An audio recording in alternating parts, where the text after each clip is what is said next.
नमस्कार मित्रों, मैं डॉक्टर राधाकृष्ण इजी सॉल्यूशन में आपका स्वागत है। सिंपल फंडा यही है, यदि हमारा पाचन तंत्र ठीक है तो हम स्वस्थ हैं, हम बहुत सारे रोगों से बचे रहते हैं। क्योंकि पाचन तंत्र ही वो मुख्य आधार है जिससे हमें पोषक तत्वों की प्राप्ति होती है। यदि हमारा पाचन तंत्र दुरुस्त है, हम जो भी खाते पीते हैं उसका सही प्रकार से पाचन होता है, तो फिर हमें ना किसी रोग का डर रहता है, ना किसी दवा दारू की आवश्यकता रहती है। ठीक यही सिंपल फंडा हमारे खेती पर, हमारी जो मिट्टी है उस पर भी लागू रहता है। हमारी खेत की मिट्टी इतनी सामान्य है, उसमें पर्याप्त मात्रा में जीवांश है, ह्यूमस है, तो उसमें जो जीवाणु हैं वो अच्छी तरह से सक्रिय रहते हैं। और ये जीवाणु मिट्टी की स्वास्थ्य के लिए, मिट्टी की जो प्राकृतिक स्वरूप है उसके लिए बहुत आवश्यक है, क्योंकि ये जीवाणु ही बहुत तरह के पोषक तत्वों को स्वयं निर्मित करते रहते हैं। और जो भी फसल हम अपने खेतों में डालते हैं उसकी सही उपज भी होती है, सही अंकुरण भी होता है और पर्याप्त उत्पादन भी होता है। तो हमें एक बात समझ लेना चाहिए, यदि हमारे खेत की मिट्टी सामान्य है तो हमें किसी अतिरिक्त खाद की जरूरत नहीं पड़ती, ना फिर हमारे फसलों में की उत्पादकता घटती है, ना फसलों को रोगों का सामना करना पड़ता है। अब यदि सामान्य खेती लेनी है तो सामान्य खेती का एक ही नियम है कि रबी की मौसम में रबी की फसलें लेनी चाहिए, तो खरीफ की फसलों में खरीफ की फसलें लेनी चाहिए। हमें जो प्राकृतिक फसल चक्र है उसको अपनाना चाहिए, क्योंकि इससे बहुत सारी महत्व हमें प्राप्त हो जाते हैं। जैसे कि हम यदि अपने खेतों से कोई फसल लेते हैं, कोई दलहन की तिलहन की फसल लेते हैं, खाद्यान्न की कोई भी फसल लगते हैं, गेहूँ, चना, धान, हम या फिर साग सब्जियां हैं, तेल में कोई कई तरह की दालें हैं, दलहन में कई तरह के और जो ऑयल प्रोड्यूसिंग सीड्स है वो लेते हैं। तो इससे हमारे मिट्टी को कोई ज़्यादा फर्क नहीं पड़ता, क्योंकि सामान्य नियम यही है कि हमारी साग सब्जियां, हमारे जो जो फसलें हैं, मिट्टी से जितना प्राप्त करती हैं उससे अतिरिक्त हमारी मिट्टी को प्रदान करते हैं। वैज्ञानिक अध्ययन भी कहते हैं, और शायद आपने जाना भी होगा, कि हमारे पेड़ पौधों को, हमारी फसलों को, हमारी वनस्पतियों को मिट्टी से 1.5 से 2% पोषक तत्वों की जरूरत पड़ती है। यानी कि वो मिट्टी से सिर्फ अपने भार का 1.5 से 2% पोषक तत्व ही ग्रहण करते हैं। शेष 98% तो वो वातावरण से ग्रहण करते हैं। आपने सुना भी होगा कि फोटोसिंथेसिस से हमारी फसलें हैं, हमारे पेड़ पौधे अपना भोजन निर्मित करते हैं, सुस्वस्थ भी रहते हैं और अच्छी उपज भी देते हैं। लेकिन जब हम स्वार्थवश या जिज्ञासावश या फिर अज्ञानतावश एक ही खेती को रिपीट करते रहते हैं, तो फिर वहाँ कंपटीशन का भाव आ जाता है।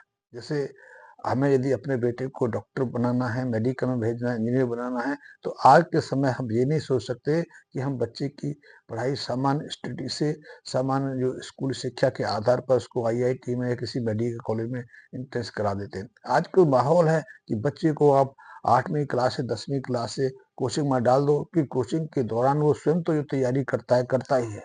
उसके जो शिक्षक हैं, 2 शिक्षक हैं, 5 शिक्षक हैं, 10 शिक्षक हैं, वो अतिरिक्त तैयारी करके लाते हैं, उसी विद्यार्थियों के लिए अतिरिक्त मेहनत करते हैं। यद्यपि अपनी मेहनत का वो चार्ज भी करते हैं, तो ऐसे बच्चों का, ऐसे बड़े सरकारी जो तंत्र हैं, एजुकेशन संस्थान में प्रवेश की संभावना बढ़ जाती है। ठीक यही फंडा हमारे खेतों पर भी लागू होता है। हम अपने खेतों में कुछ फसलों पे ही अपना ध्यान केंद्रित कर लेते हैं, जैसे कि आज के समय ज़्यादातर किसान अपने खेतों से गेहूँ की फसल लेना चाहते हैं, तो हर साल गेहूँ की फसल को रिपीट करते रहते हैं। धान की फसल लेना चाहते हैं तो हर साल धान को रिपीट करते रहते हैं। कुछ किसान हैं जो कॉटन के, रुई के पीछे लगे हुए हैं, कुछ किसान ऐसे हैं जो गन्ने के पीछे लगे हुए हैं। बहुत कम किसान हैं जो बीच-बीच में तिलहन, दलहन या दूसरी फसलों को अपने खेतों में डालते हैं। इसी से ये जो हमारी पृथ्वी का जो स्वास्थ्य है, हमारी मिट्टी की जो पोषकता है वो डिस्टर्ब होती है। क्योंकि प्रकृति ने एक गुण प्रदान किया है कि हर वृक्ष की जड़ के साथ में कुछ ना कुछ ऐसे जीवाणु सहजीवन व्यतीत करते हैं, जो इन वनस्पतियों की जड़ के साथ रह के स्वयं तो अपना पालन पोषण करते ही रहते हैं, मिट्टी को और उस वनस्पति को, उस पेड़ पौधे को भी अतिरिक्त लाभ प्रदान करते हैं। जैसे आपने सुना होगा, जो तिलहन की फसलें हैं, जो दालें हैं, उनकी जो प्रकृति अलग अलग है। चने में, मूंग में, उड़द में, अरहर में, मटर में, इन सब की जड़ों में अलग अलग प्रकार के राइजोबियम जो स्पीसीज है, राइजोबियम जो समूह है जीवाणुओं का, उसकी अलग अलग जीवाणु रहते हैं। इसी तरह दूसरी राइजोबियम के साथ में ट्राइकोडर्मा जो फंगस है वो भी इन फसलों में, स्पीसीज एक ही है लेकिन अलग अलग तरीके के ट्राइकोडर्मिया रहते हैं, सक्रिय रहते हैं, सोडोमोनास रहते हैं, अजोबैक्टर रहते हैं, एसिडोबैक्टर, इनकी बहुत तरह के जीवाणु उनके साथ सक्रिय रहते हैं और ये जीवाणु पृथ्वी में पोषक तत्वों की आपूर्ति करते रहते हैं। फसल चक्र का एक और लाभ मिलता है, जैसे मैंने बताया कि फसलें मात्र 1.5 से 2% जमीन से प्राप्त करती हैं, शेष का तो वातावरण से सोखकर फोटोसिंथेसिस से अपना भोजन निर्मित कर लेती हैं। ठीक इसी तरह वो 2% प्राप्त करती हैं, लेकिन 2% से ज्यादा का पोषक आहार पृथ्वी को उपदान के रूप में दे भी देती हैं, जैसे कि पतझड़ में पत्तियां जला देती हैं। फसल जो अवशेष है वो मिट्टी में मिलता रहता है, पत्तियों का, तनों का मिलना, बीज गिरना, फलों का पक्के गिर जाना या आधे अधूरे अवस्था में फसलों का मिट्टी में मिल जाना, इन सब से मिट्टी की जो पोषकता है पूर्व से बढ़ती रहती है। लेकिन जब हम इस चीज को छोड़कर स्वार्थवश, अज्ञानतावश एक ही फसल के पीछे पड़ जाते हैं, या फिर अज्ञानतावश या लोभवश ज्यादा मात्रा में पोषक तत्व की आपूर्ति हम रासायनिक रूप से करने लगते हैं, जैसे कि पिछले 30-40 सालों में बिना सोचे समझे से भ्रमवश हमने मिट्टी को आवश्यकता 20 किलो यूरिया की थी, तो 20 किलो की जगह हमने 100 किलो यूरिया दे दिया, डीएपी दे दिया, ताकि जड़ें तेजी से विकसित हों, जल्दी से हमें उसका प्राप्त हो सके। उससे एक जीवन चक्र डिस्टर्ब हो गया है। वैज्ञानिक शोधों से पता लगा है कि यदि आप अधिक मात्रा में, आवश्यकता से अधिक मात्रा में यूरिया देते हैं, तो यूरिया से सक्रिय नाइट्रोजन पैदा होता है, उसका प्रभाव तो शीघ्र मिलता है। इसलिए आप देखते हैं कि यूरिया डाला कि 1 हफ्ते में आपकी फसल की जो ग्रोथ है डबल हो जाती है, पत्तियां ज्यादा संख्या में निकल आती हैं, पत्तियों में हरियाली पर उतर आती है, मोटी हो जाती है। आप समझते हो, वैज्ञानिक बताते हैं कि ये सब फोटोसिंथेसिस के कारण हुआ है। बिल्कुल फोटोसिंथेसिस से हुआ है, लेकिन इसके पीछे एक और रहस्य रहता है, उससे आप अज्ञान हो जाते हैं कि यदि आवश्यकता से अधिक मात्रा में यूरिया का प्रयोग करते हैं, तो अतिरिक्त जो नाइट्रोजन है वो वातावरण को तो प्रदूषित करती ही करती है, पानी को तो प्रदूषित करती ही करती है, जिसका प्रभाव तो हमें आगे जाके भी झेलना पड़ता है। लेकिन इसके साथ में अतिरिक्त नाइट्रोजन मिट्टी के अंदर जिंक की सक्रियता को घटा देता है, कॉपर की सक्रियता घट जाती है, आयोडीन की सक्रियता घट जाती है, मैग्नीशियम, जिंक की जो उपलब्धता है फसलों के लिए घटती चली जाती है। इसीलिए जितनी मात्रा में हम बार बार यूरिया का प्रयोग करते हैं, हम सूक्ष्म पोषक तत्वों की जो अभाव से अपनी फसलों को प्रभावित करते हैं, इसलिए फसलों पर इसका विपरीत प्रभाव पड़ता है।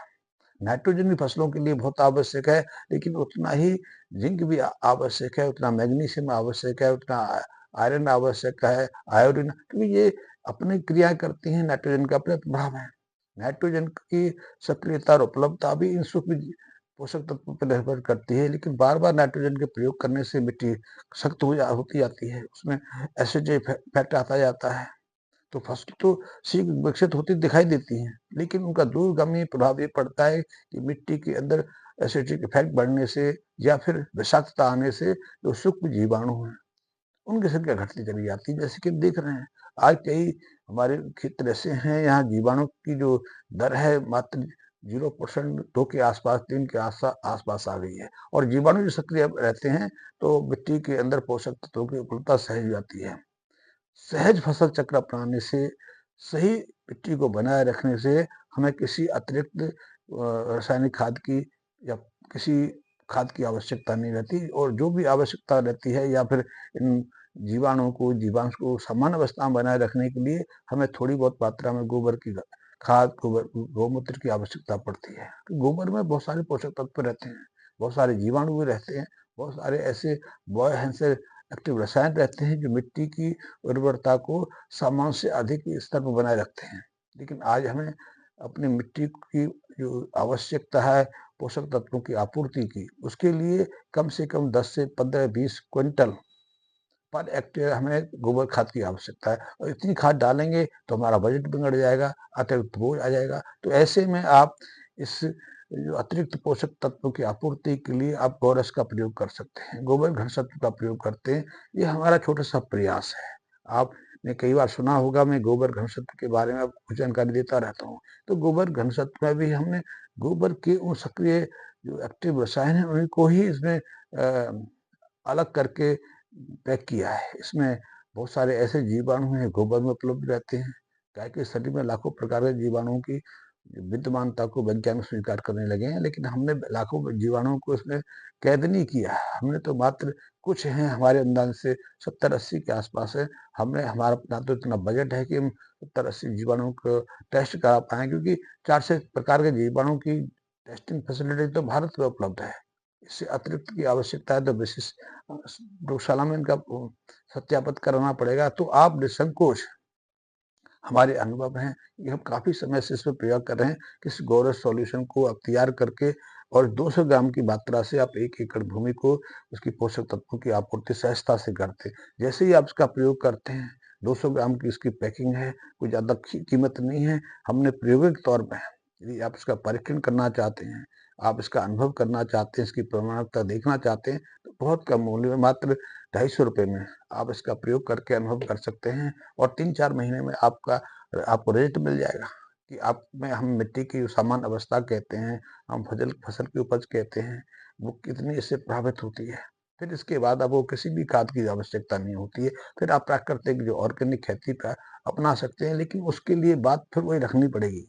उस बात को भी दिमाग में रखना होगा कि आज प्राकृतिक खेती का अर्थ ये नहीं है कि आप 1 एकड़ खेत से 10 क्विंटल अनाज से संतुष्ट हो जाएँ, क्योंकि यदि केमिकल फर्टिलाइज़र प्रयोग करके, पेस्टिसाइड, इंसेक्टिसाइड प्रयोग करे, इतना खर्चा उठाकर भी एक किसान सहजता 70-80 क्विंटल अपने खेतों से उगा सकता है, तो आप 15-20 तक कैसे सीमित रह सकते हैं? क्योंकि ऑर्गेनिक खेती का प्रभाव इतना ही रहता है। इसीलिए बहुत सारे किसान इसके नाम से चिढ़ जाते हैं, क्योंकि बहुत किसानों ने इसको ट्रायल किया, बार-बार प्रयोग किया, 3 साल की जगह कई-कई साल तक इसका अनुभव लिया, लेकिन उनकी फसल उत्पादकता है, वो बढ़ती नहीं। मिट्टी ज़रूर सामान्य हो जाती है। मिट्टी अवश्य उनका प्रभाव दिखाने लगती है। तो ऐसे में हमें 2 चीज़ों पर ध्यान देने की आवश्यकता है। पहली चीज़ है कि मिट्टी सामान्य रहे, उसमें किसी तरह की विषाक्तता ना है, उसका जीवांश जो है, उसका ह्यूमस है, सामान्य स्तर बना रहे। दूसरा कि हमारी मिट्टी की जो उ उ उत्पादकता है, वो सामान्य स्तर पे आ जाए, उतना तो आ जाए जितना कि हम आज से 30-40 साल पहले लेते थे। आज यदि हम प्राकृतिक खेती, ऑर्गेनिक खेती करते हैं, तो हमारी सामान्य जो उत्पादकता है उससे बहुत कम रह जाती है। ऐसे बहुत सारे किसान इस प्रयास से भाग खड़े होते हैं। हमने इसी मुसीबत को, इसी को हताशा को आशा में बदलने के लिए हमने उन गोबर के जो महत्वपूर्ण जो तत्व हैं, उनको विघ्न करके, मल्टीप्लाई करके, गोबर के साथ में इसमें कई ऐसे बायोएक्टिव रसायन भी हैं, जीवाणु हैं, जो सामान्य अवस्था में मिट्टी में मिलते हैं। मैं इसके बारे में विस्तार से किसी और वीडियो में बताऊँगा। तो जब आप इसका प्रयोग करना शुरू करते हैं, तो जैसे ही इसको 2-4 बार रिपीट करते हैं, तो फसलों के जो फसल अवशेष होते हैं, पत्तियाँ झड़ती हैं, तना झड़ता है, मिट्टी में जड़ रह जाती है। जड़ में जो जीवाणु रहते हैं, वो इसके माध्यम से अपने को स्वस्थ सामान्य अवस्था में लाकर मिट्टी की उस जो पोषक संबंधी आवश्यकता को सहजता से पूरा कर देते हैं। और जब मिट्टी में सभी पोषक तत्व सामान्य अवस्था में रहते हैं, चाहे माइक्रो हों या मिक्रो हों, वो सभी सहजता से उपलब्ध होते हैं, तो आप जो फसल मिट्टी से लेते हैं, उसमें हर तरह के पोषक तत्व रहते हैं। अभी तो हम तक जो खाद्यान्न पहुँचता है, उसकी बात तो बहुत दूर रही। पहले तो फसलों को ही पर्याप्त मात्रा में पोषक तत्व नहीं उपलब्ध होते, तो उन फसलों को ही कई तरह के रोगों का सामना करना पड़ता है। इसीलिए उत्पादकता बढ़ी है। पिछले कुछ वर्षों में किसानों को अच्छी उपज तो प्राप्त हुई है, लेकिन उसके साथ में उनका जो खर्चा है वो इसलिए बढ़ गया कि इन उत्पादकता के साथ में फसलों में कई तरह के रोगों का आक्रमण भी होने लग गया, और इस रोग आक्रमण के कारण कभी-कभी तो 70 से 80% तक हानि उठानी पड़ती है। उसको रोकने के लिए कई तरह की दवाएँ, कई तरह के स्प्रे किसानों को खरीदने पड़ते हैं, उससे भी उसका खेत, उसकी रोग बच नहीं पाता। साथ ही अगली बार के लिए फिर वो तैयार हो जाता है। ऐसे में किसानों के ऊपर बोझ पड़ता है। तो एकमात्र इस प्रयोग से, इस कल्चर के प्रयोग से, इस जीवाणु सॉल्यूशन के प्रयोग से हम इस चक्र से बाहर आ सकते हैं। एक बार ट्राई करके देखिए, निश्चित रूप से गौरव सॉल्यूशन का आपको सकारात्मक प्रभाव मिलेगा। और मैं प्रयोग करने के लिए कहता हूँ, मैं पूरी खेती को इसको अपनाने से नहीं कहता, मैं कोई कंटेनर मंगाने के लिए नहीं कहता, मात्र 1-2 बोतल का प्रयोग करके देखिए, निश्चित रूप से आपकी निराशा निराशा है दूर हो जाएगी। हताशा और जो जैविक खेती का अपना सपना है, अपने परिवार को स्वस्थ रखना, समाज को स्वस्थ रखना, जो आपकी आशा रही है, वो उसके माध्यम से सहजता से पूरी हो सकती है। आप मित्रों को एक अनुरोध है कि आपके मन में कोई प्रश्न है, कोई शंका है, कोई पूछना चाहते हैं, आप इसको कैसे प्रयोग करना चाहते हैं, इस संबंध में यदि कोई जानकारी लेनी है, तो निसंकोच मुझे आप मेरे मैसेज बॉक्स में कमेंट्स दे सकते हैं। मेरा नंबर भी आप नोट कर सकते हो, तो नंबर उस नंबर पर भी आप व्हाट्सएप कर सकते हैं। मेरा नंबर है 9878507659। इस पे सहजता से आप मैसेज कर सकते हैं। मैं आगे से स्वयं आपसे संपर्क करूँगा। धन्यवाद मित्रों।